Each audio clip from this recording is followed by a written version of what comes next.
So, welcome back again to the Dresden or to our freight service with the BR 143 again from Dresden to Röderau, and we have 1,000, almost 200 tons. We have only 1,144.8. That means we have to set the locomotive in G. So, let's get started first. The usual hickok, bushe, like everywhere. Standing up, putting up the lights. What I have behind me. Nothing.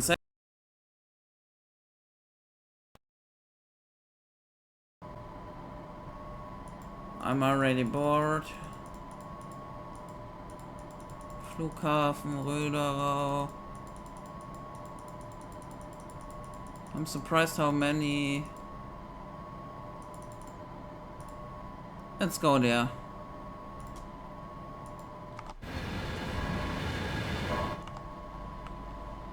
Hi.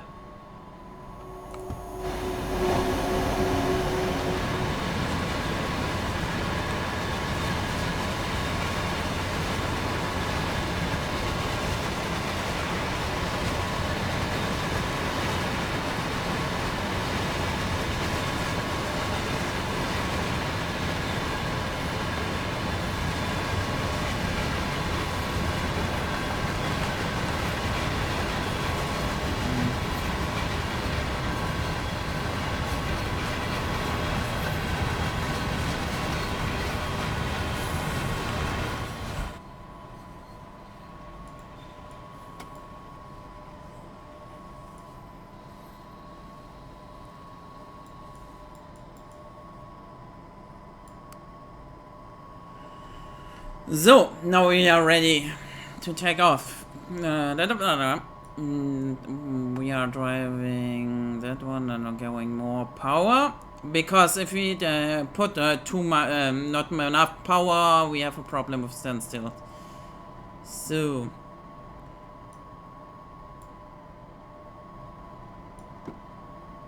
Power is coming, release the brake. And we are moving. Perfect.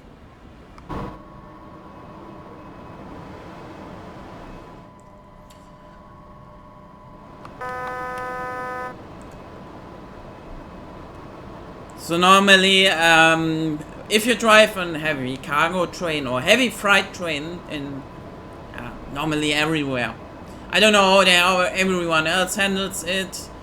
But smashing up and down the throttle stick isn't helpful at all. And not healthy for the locomotive.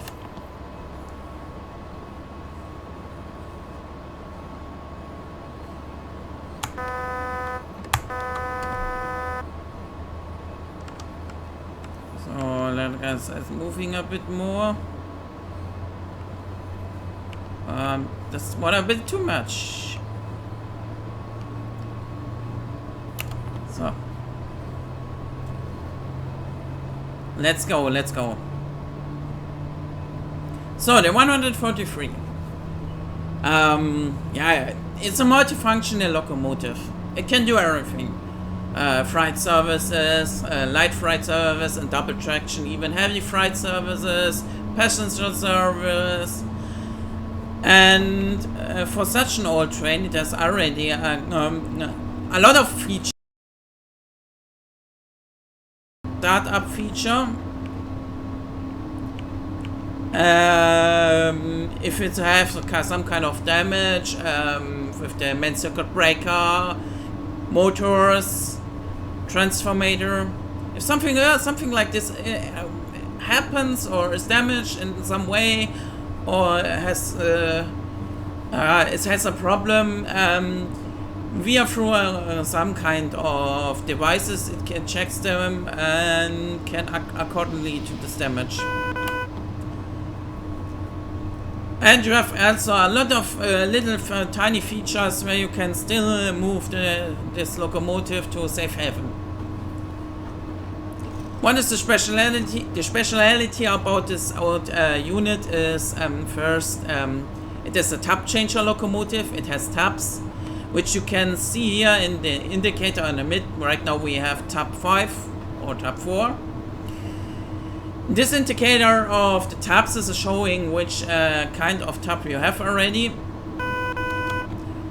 Why do you care about the taps? It's pretty simple. And it's also a pretty old working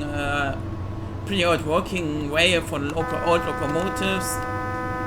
A lot of old locomotives, old trains use a tap changer. It was one of the possibilities at the beginning of the railroad technology to put the motors in some way. Old locomotives did it manually with the tap changer. You had to use a wheel or even use a crank or some kind of giant steering wheel, which was really heavy to use and sometimes even difficult. And in this case, with the more modern locomotives like the 111, the 143 in this case, even the 155, they do it all by themselves. They have a microprocessor or a microchip inside with basic controlling the electronics, and it's telling them how to use the taps, and also checks them, controls them, compares the values of the motors if something is not right there, etc, etc, etc. And that's where the really positive aspect of this locomotive comes in again. So the problem with a tap changer in some cases is if you abuse the tap changer mode quite too often,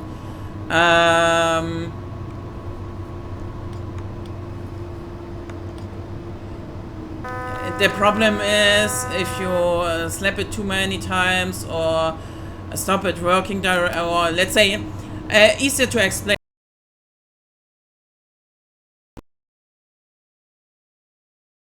Brake all the way back. The brake is connected to the dynamic brake. The priority is braking, and in this moment there are some kind of connectors inside of the motors. We call it Trennschütze. They instantly pull the connections to the complete electricity circuit, pull it away from the motors, turn them into generators. Yeah, and if you pull under usage, if you pull something, or let's say if you pull the plug under something you use, like a wash machine or something, you can damage it with it if you do it too often. And the same is the same with the motors. If you pull the plug from the motors far too often, that can happen. You have then later a giant problem. And you will damage those connectors to the motor, and you will burn them, and it will hurt the locomotive, and can also damage it heavily. Can even go so far you can then do nothing anymore. Also, here is the next good thing about the 143, like the 111. You have a fuse in the engine room. And in some cases there's a possibility to replace it.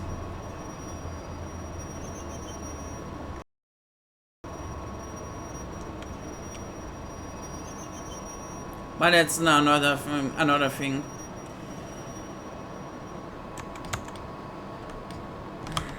Okay, looks like we have to wait as likely. Put it on brakes, release the brake, put it on 0, and wait.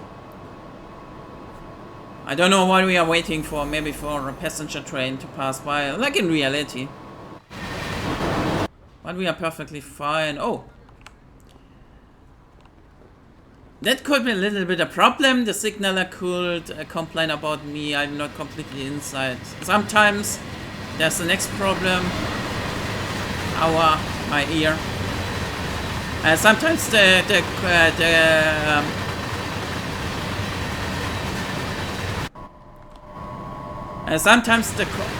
sometimes hell is it loud.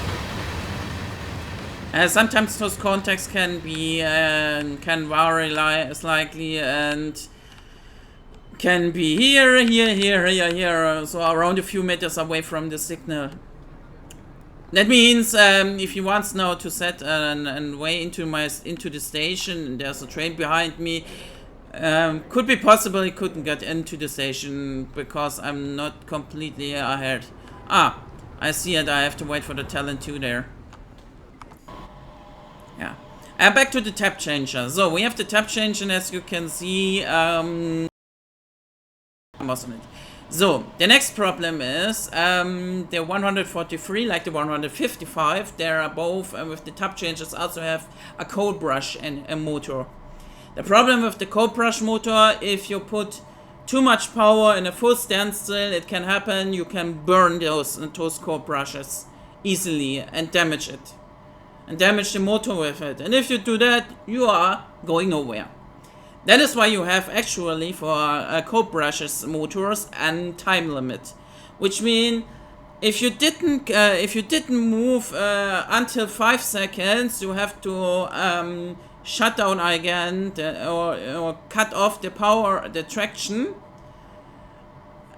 and stop and you have maybe to try it later again. Because if you don't cut the power onto the motors after the 5 seconds, this can happen. You can have a really smelly engine room suddenly, and that's really unhealthy. And also you can explain it to some people why you didn't go where you're supposed to go. So we have this problem again. I don't know why it's T3. W does it sometimes. We will try it again. No.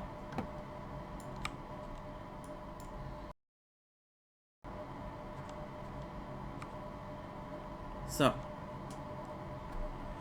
But don't worry, you will not instantly burn the motors if you have only one tab in. It takes a little more power to let them burn. But you shouldn't do it too often. It increases the maintenance cost and gives you gray hairs.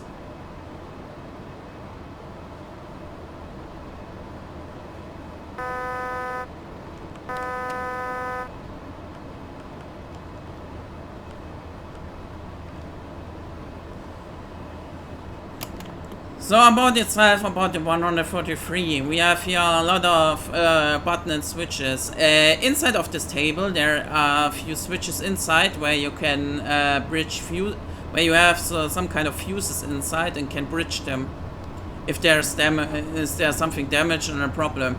As I said already, if something is damaged in this locomotive, there are a couple of ways to keep it moving. Like here, you have a few switches,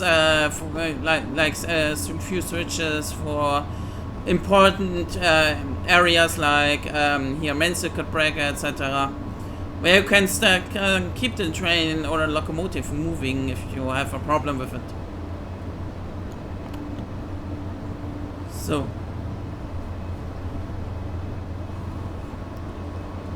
about the usual switches, as you can see them. Heater. Prüfen. And just for testing the indicators here in the cab. Spurkranzschmierung prüfen. Spurkranzschmierung is something you put on the wheel to decrease the maintenance cost. It's not safety relevant, but it helps a lot. And many railroad, or almost every Almost every railroad vehicle has this one. Trennschütze zurückstellen, that's pretty simple. Trennschütze is that what I explained. There's a possibility if the Trennschütze failed. You can put them to 0 and yeah. Put in the 0 and hope it's working then again. If something is wrong. Trennschütze are those connectors between the let's say the way of the transformer and the motors. If the Trennschütze is failing, if the Trennschütze is damaged and the connectors, you will move nowhere. Because you cannot apply any power onto the motors. So.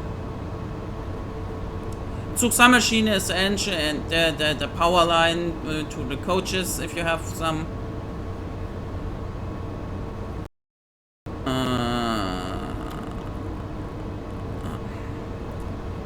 And Zuglicht, self-explaining, is for the lights in the coaches.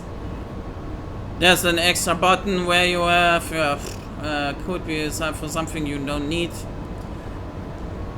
Achsausgleich. Achsausgleich is interesting if you have a bad traction with your unit, with your locomotive, and you pull this and you use this switch here. It actually increases the pressure with the first axle from the locomotive onto the rails to increase the traction. Helps a lot, but the problem is I heard from some experienced drivers it damaged the rails. And it's literally unhealthy. Verdichter is the compressor, the main compressor for the air supply for the main reservoir and the brake line. You can actually manually use it if you have a manually control it if you have a problem. That's the way how to do it.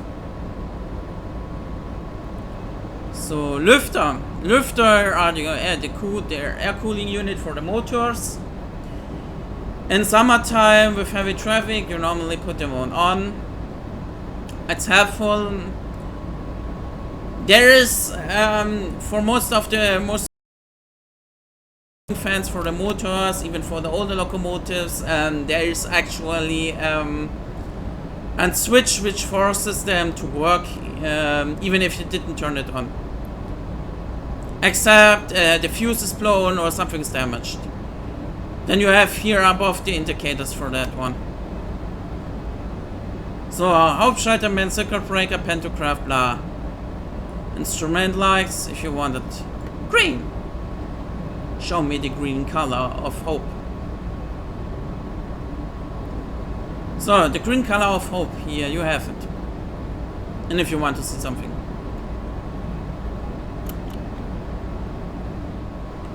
I don't know what was behind it. That's like, that was the one.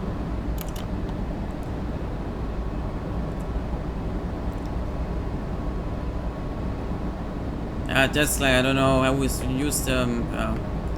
Wow, very useful. So the next one is a Sonderprogramme. You have a running bedingter Auslauf. Bedingter Auslauf is something used for S-Bahn service.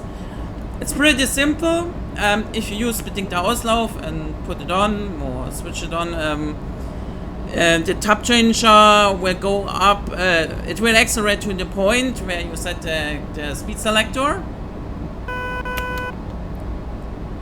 And then if it reaches the speed, it will run down the taps to 0 and keep rolling. It's useful for S-Bahn service. It requires in short distance brake and acceleration. And as I said already, if you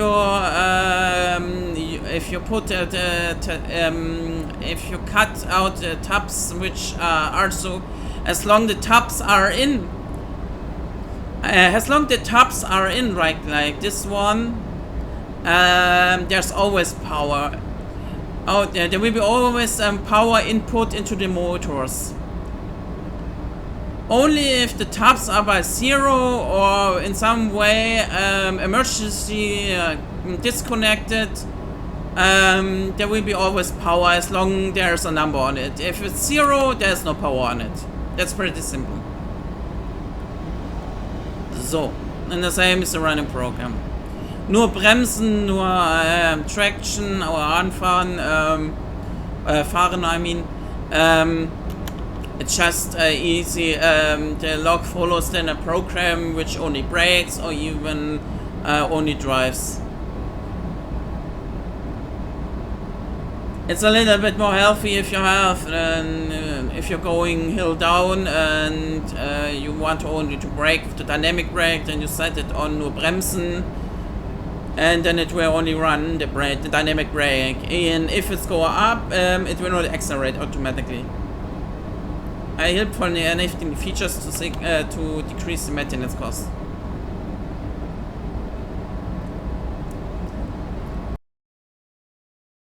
And here the speed selector. Inside of the speed selector, sadly, this feature is not in there. It's freier Auslauf.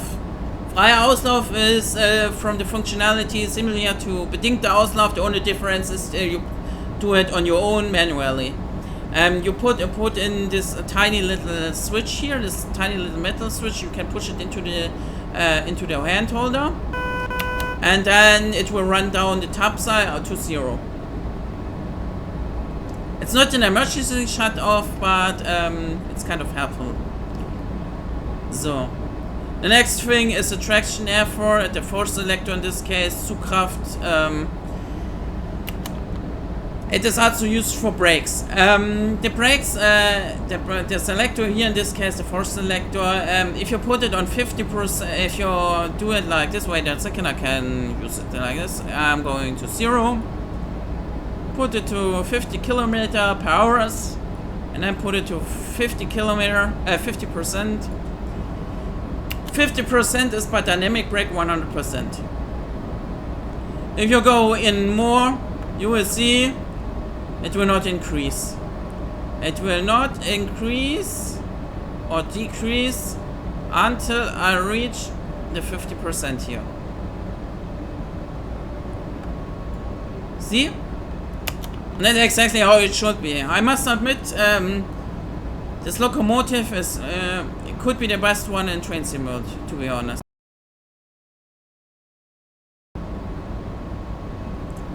Yeah, and as long you, by the way, have the dynamic brake working, the dynamic you will not be able to accelerate, but that's clearly a normal thing.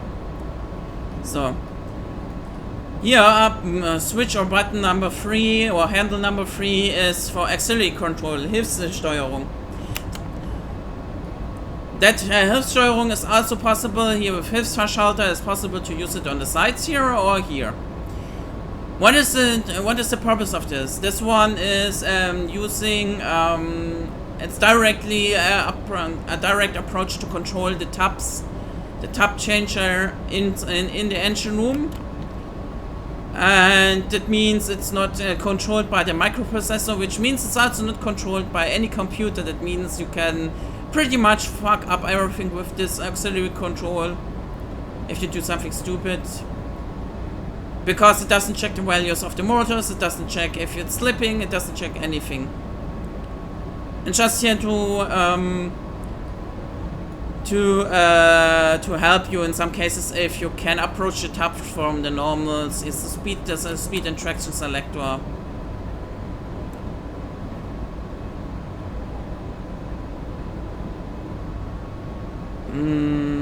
Something, yeah. Which reminds me about the speciality about the 143 in comparison to other old locomotives. It uses some kind of in-between tabs. The acceleration from the 143 is in comparison to all other old locomotives, even with the similar age, quite softer. The acceleration, and even because it has a tab, it has between the tabs and another tab, which is used to switch around in a little bit more soft and more controlled fashion. And that's why the next problem is, as long you use it with speed selector and the force selector and the Zugkrafthebel, you actually control it with it. If you do it with the auxiliary control, you don't control it with it. You directly approach, in this case, the tap changer. That means it only uses the full taps. With the selectors, it uses the in-between taps. Pretty simple, actually. So, the next one is the usual, about the explanation, usual MFR, LED-Anzeige. 1000 Hertz prüfen, that's by the way if you have a Prüftaster for lighting up the indicators to check them out if they are working properly, and 1000 Hertz prüfen is for you can push it in, this indicator, and then you can test the PCB with it. Sadly it's not possible and here in our train simulator and our lovely one. The rest is self-explaining. It's also a specialty only for old locomotives mainly. Hohe Abbremsung switches between the brake force into the brake cylinder between a certain speed. If you drive a low speed, like let's say depending which locomotive you have, let's say 50 under 50 if you drive around under 70 kilometer per hour, you are having the niedrige Abbremsung, which means your brake cylinder pressure goes only up to maybe 3.8, depending by some locomotives 4 even, and then stands there. Upward from 70, it switches to hohe Abbremsung, which means the brake cylinder pressure increases. Mind you, only for old locomotives like the 143, 111, 110, and I don't know if the 155 that one. I have to check it again then. But at least towards the threes. And the 111 is also some people know already, and well-known locomotive in the Deutsche Bahn. So that is the one. Headlights, PCB, self-explaining, Haltestellen, Ansage, Ansage, okay, Ansage, this is a weird word. Yeah, it's for the passenger information system, head brightness, you keep it normal. Bremse lösen. Bremse lösen is also a little nifty trick. I can show it again. Give me a second, let me the tabs run down. With that one you don't have too much care if you put it to 0. Only if you put it upward again, then you have to care about it. So, you can see brake release. Normally I don't know if it's working. Yes, it's working. As you can see, the brake cylinder pressure is not rising, but the brake line pressure is dropping. That means the cars behind me, the freight cars, are braking right now, my locomotive. It's by the way also a possibility to test if the brakes are operating normal for the cars. It's also called in Switzerland Bremsprobe auf Wirkung. Brake test functionality with a moving train. That is badly translated, I know. The door selectors, self-explaining, door selectors only use if you have tough or SAT operations. And you have also for a possibility with TBO, TB0, TB0, which is also in the door system. You have all three. In some of the 143 they have also additional equipment stuff.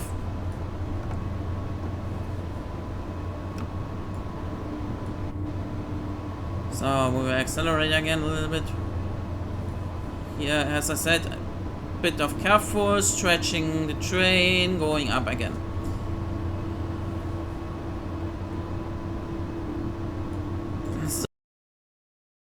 Selector is pretty much simple. It's for if you only use this one, if you have only coaches with TB0, and if you have the Dostos coaches with SAT, you use this one, and if you have the Dostos coaches with TAF, then you use both. Pretty simple. So the next thing about this, the speciality. Okay, the horn is not special, and self-explaining. Should work normally if you have a bad traction, if you have bad problem with braking or even accelerating in some cases. And it's really helpful. Remember the 5-second rules for co-brush motors. If you put it too long with too much traction effort onto the motors and you are not moving until the 5 seconds, then you are burning the motors. Simple. Brake bridging. Here comes now the next handy feature. I have to put down the tab changes again because I want to show something. The locomotive itself is a pretty gnarly thing in his case. It does some stuff. That's really funny actually. Oops, I have it to run 120 km/h. That's something I didn't want. But actually I didn't go over it. So, brake bridgings. As you can see, I'm bridging now. And no, I will show it all the way. So, I will brake now. Okay, now with the... It's a little bit difficult to show it.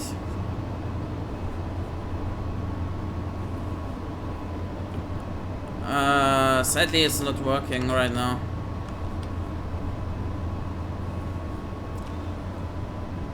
So wait a second. I'm coming back. And I'm disabling the C file. I need to test something.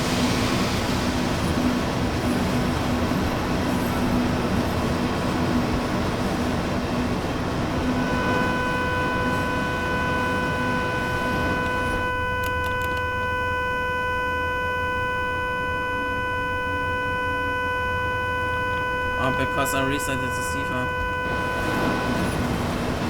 Interesting.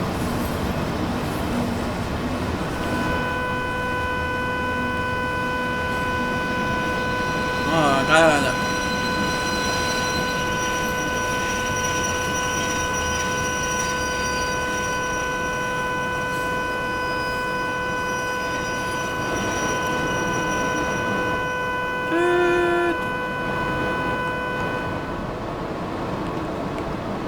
Okay, that's something you shouldn't do in Transit 1.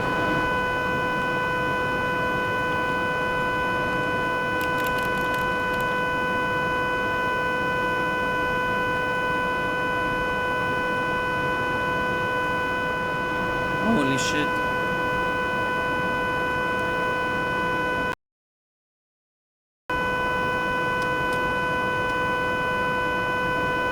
Hello?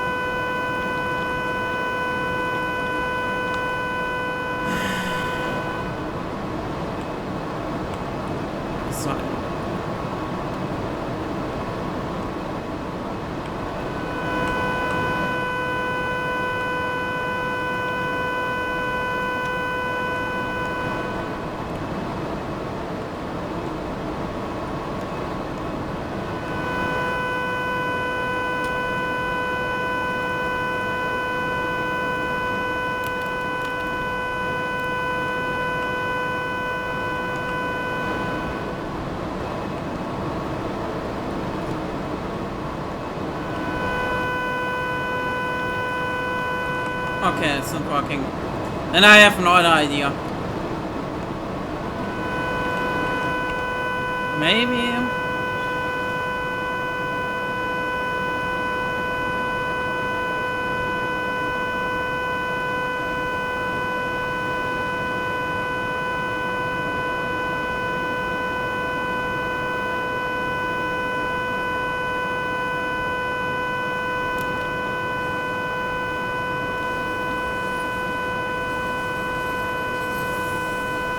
I will not use it anymore. Let's try it again. I bugged it successful.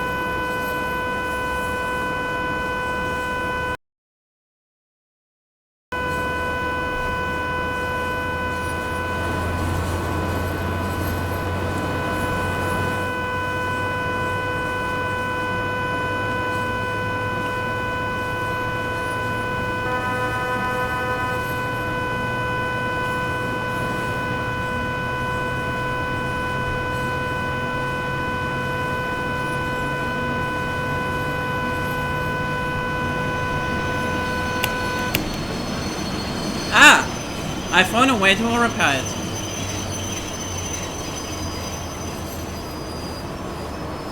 I'm a genius.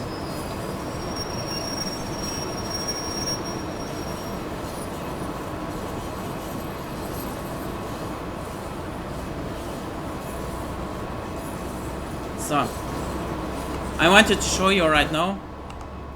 So, as you can see, you shouldn't play something like this if you want to show something. And you can nicely bug it, but I figured out how to fix it.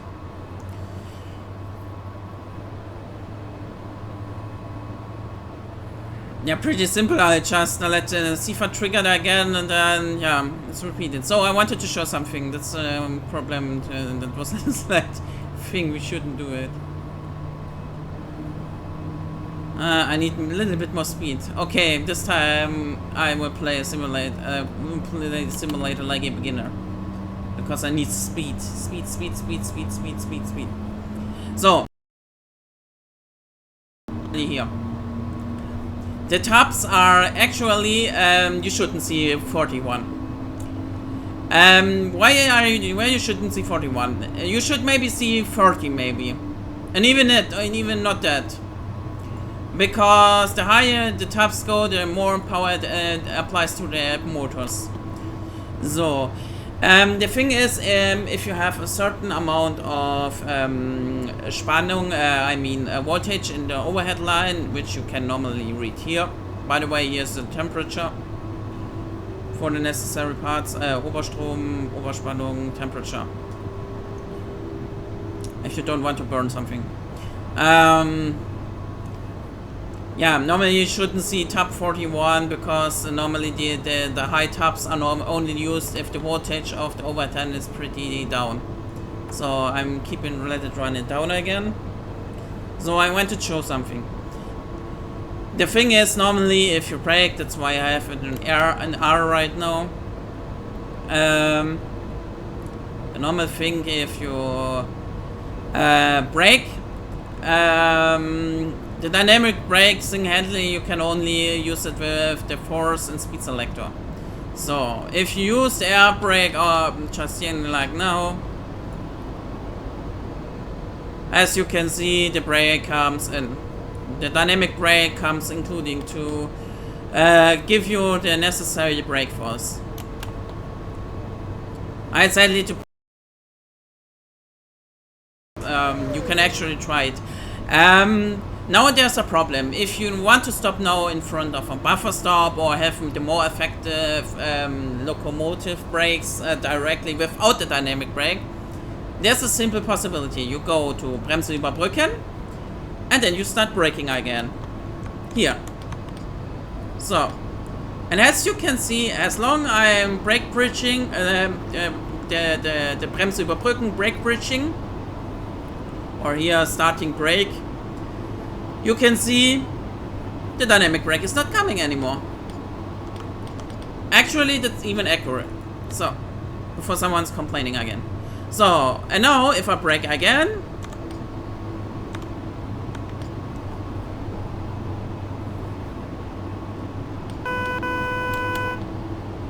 actually it's not, opala, it's not giving back.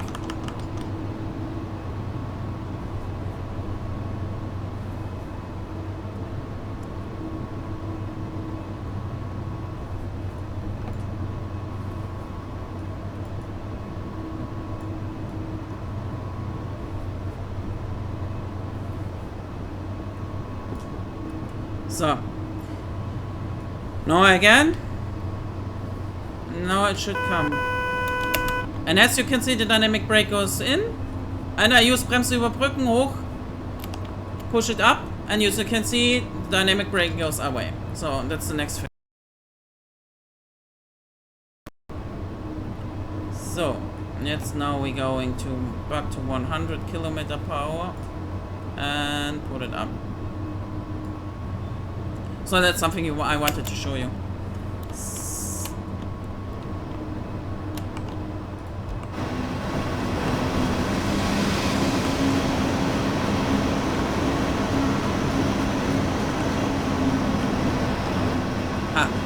And now I disable the CFA because I cannot stand it anymore.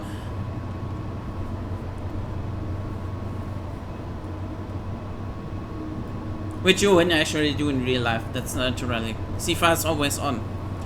Except there's some kind of defect, and if the CFA is defect, you need a second man. If you don't have a second man, you are going to drive only 50 km/h. That's a golden rule. So, back to the systems. As I said here, you have the entire stuff here. If you want to know it.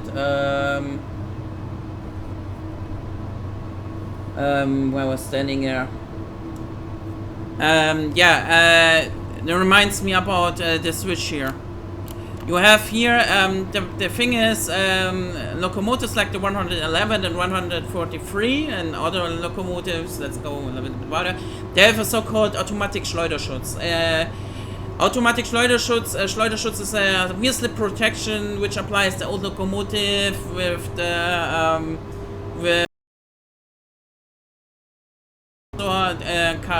this covers a wheel slip.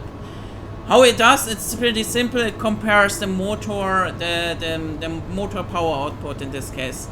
Compares it, and if something not right, and checks the other values and that value and that value, and figures out there's a wheel slip going on. It stabilizes itself with applying pressure into the brake cylinder to stabilize the wheel if it's slipping through rainy or slippery ways. Sadly, that's also not simulated in many locomotives. Actually, I didn't try it here, but I don't think it's actually that simulated because it's pretty difficult to simulate. Yeah, and the problem is that can also be have a problem. In this case, you can bridge it again. That's pretty simple. Yeah, that was it. Yeah, actually number 4 is for the farm motor, but yeah, as I said, it's just to prevent you from nuking the entire unit. And table was already here. Here the speciality is the emergency brake valve, that's called Ackermann ventil. Is it open? Yeah, it's even the open version. The open version is, by the way, not too recommended to pull it in real life because afterwards you have to take a shower and clean the entire cabin.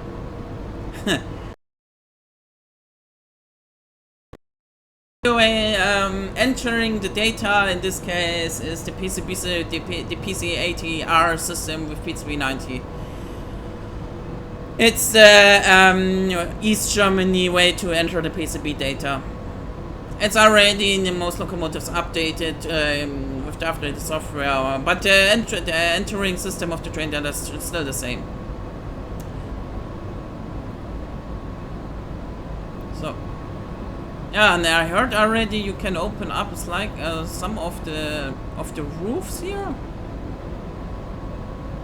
It's actually pretty interesting.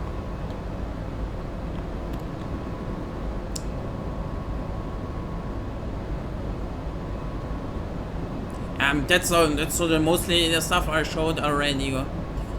Yeah.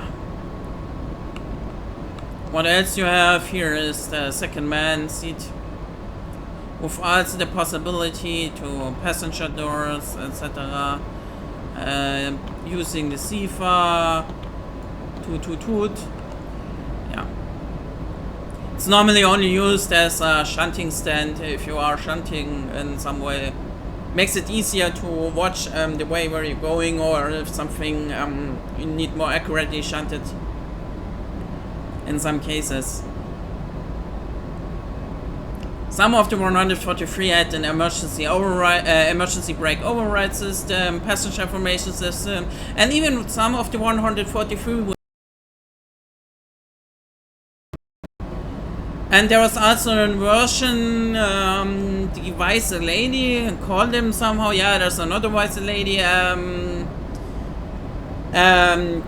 There's an Eastern and Western Wise Lady. The Wise Lady in West is the 103, and then the Eastern Wise Lady is the 143. That's a version for 140 km/h. 20 km/h more. Actually quite interesting. What I forgot to mention about something,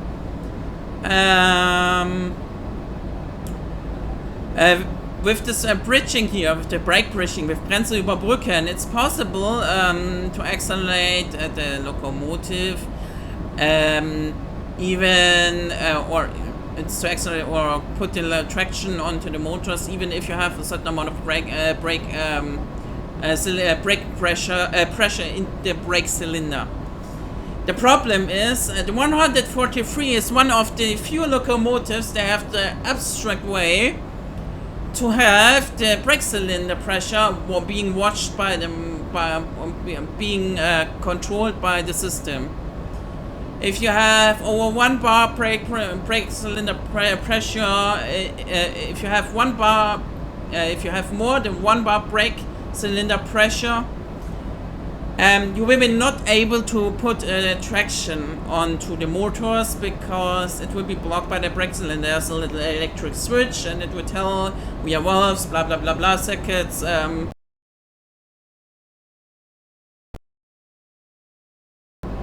You can actually accelerate it with a certain amount of pressure only in the system, without a problem to go start uphill. Because the problem, if you are going uphill with, here in this case by train sim world, even with 2%, then you have to use the direct brake or the locomotive brake to not roll away. And in this case, you have also to put at the same time traction onto the cylinder. Oh, I'm too fast. I'm realizing, but I set it on 100.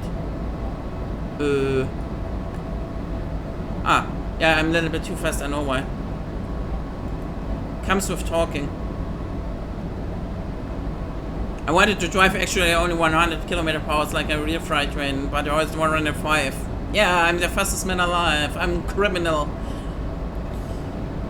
Yeah, you should normally concentrate on some kinds of this stuff, but yeah, explaining at the same time sometimes is difficult.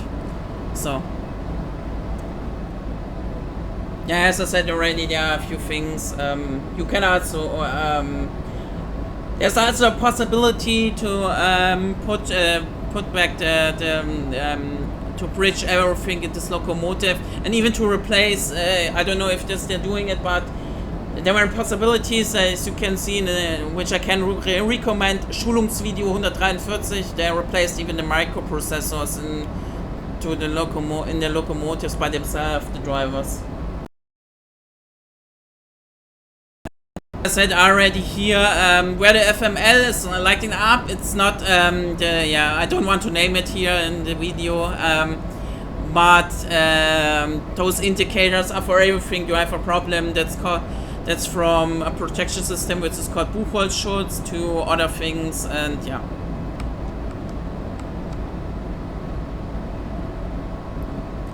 If some of the indicators light up, you have a problem. And you're starting to have a problem, or starting to have a small problem. And the amount of indicators in this locomotive, and even by the 111 is, yeah, it's astonishing. Consider yourself lucky if you drive a 143 or 185, because they're relative handsome in this case, and easily to understand if that was broken something.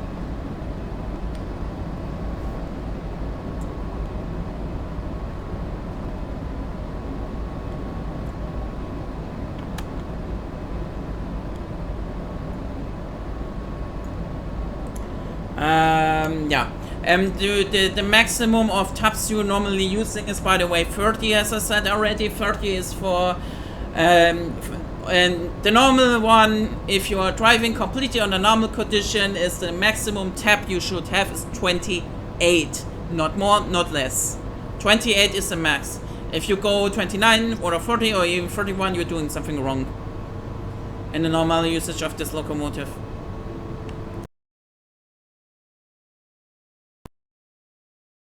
Shit here. Yeah. I think there should be a signal slowly coming up.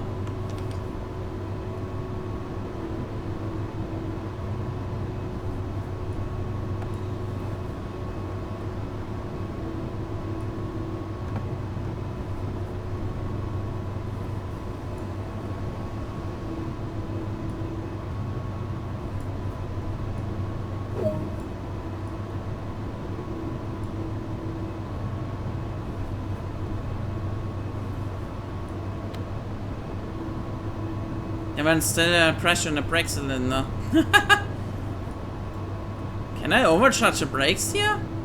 It would be actually really fun. So I'm going to set it on 60 already because I had. Remember, 28 is the maximum tap you should have. Just to answer the question right directly away, if you have a problem with the electric brake or a dynamic brake by a locomotive, doesn't matter modern or old one, automatically the air will counter this problem then, if you have one. That's the next thing, if you have a problem.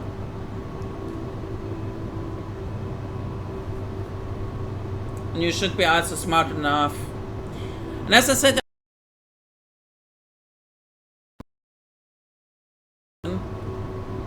it's kind of smart actually. This locomotive is smarter than some modern locomotives.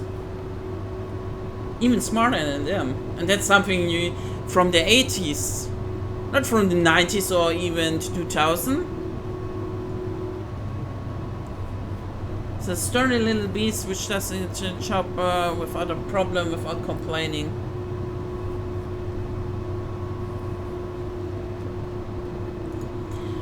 And by the way, if you are driving, it's a little advice from normal driving here, from normal driving part. If you drive, please use most of the time the dynamic brake. It saves maintenance costs, and by modern locomotives feeds back the electricity in the brake system. Actually, where I'm going? That's one. I have to check it again. Global schedule. Oh, I'm going Röder. I was already expecting and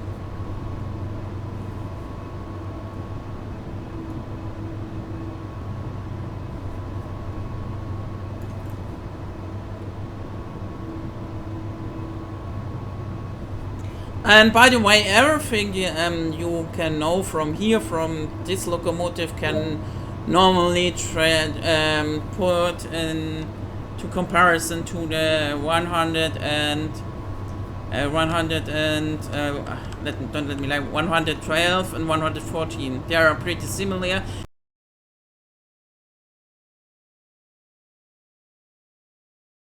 Had a different brake system. And both of them, the 112 and 114, they can both go on 160 and have even LCB. Linear Supereinflussungssystem. Not a train protection system, an additional one. And from the truly nerds, if you are interested into the motors, that's a Kegelring-Antrieb. How was it called? Kegelring-Federantrieb. Gummikegel-Ring-Federantrieb. Oh, that's a bright name. Really bright name. Oh. There's the 60 I was expecting.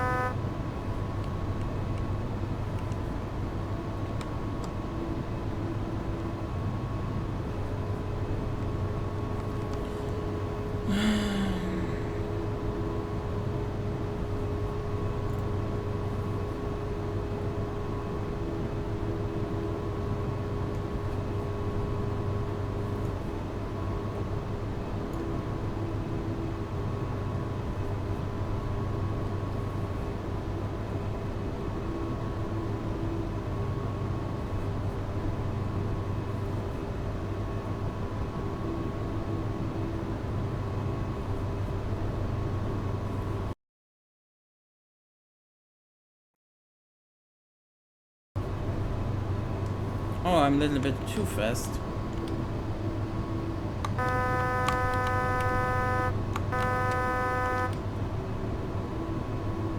Let the brake work a little bit and then release it again. Why do I have the brake cylinder pressure? Ah, that wasn't what I wanted.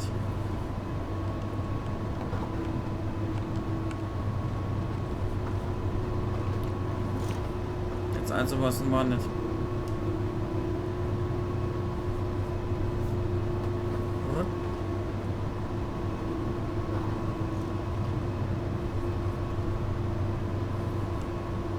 So, did I miss something? Actually not many things. I could explain it in better fashion, but I hope it helped somehow a little bit.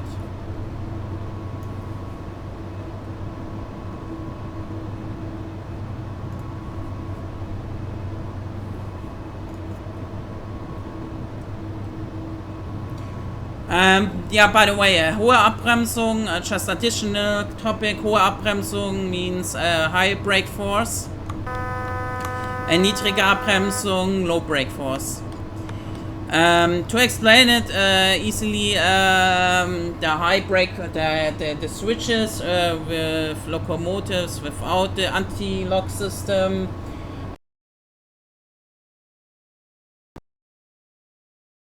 High brake force by 92 km/h, circa, and from the high brake force to low brake force on 66 km/h. With an anti-lock system, it changes by 70 km/h from high brake force to low brake force. Why is it coming air into the system every time? Maybe it's trying. Ah, yeah, by the way, if you want to see it, how it now works, here on.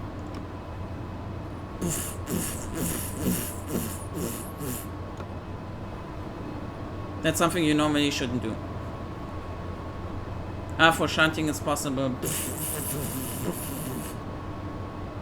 And that's the moment where it goes into the tubs directly without the in-between step.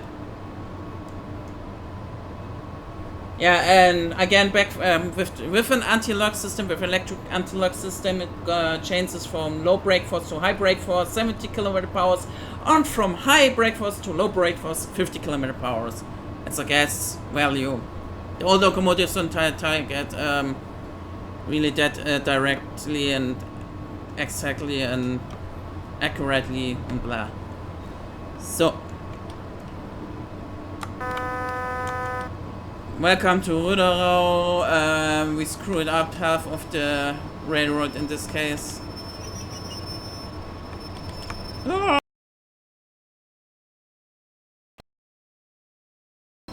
Whoopsie! Ah, you made it, at least. I hope you had some fun. And that's how you not drive today, how you not normally should drive a train. See you next time.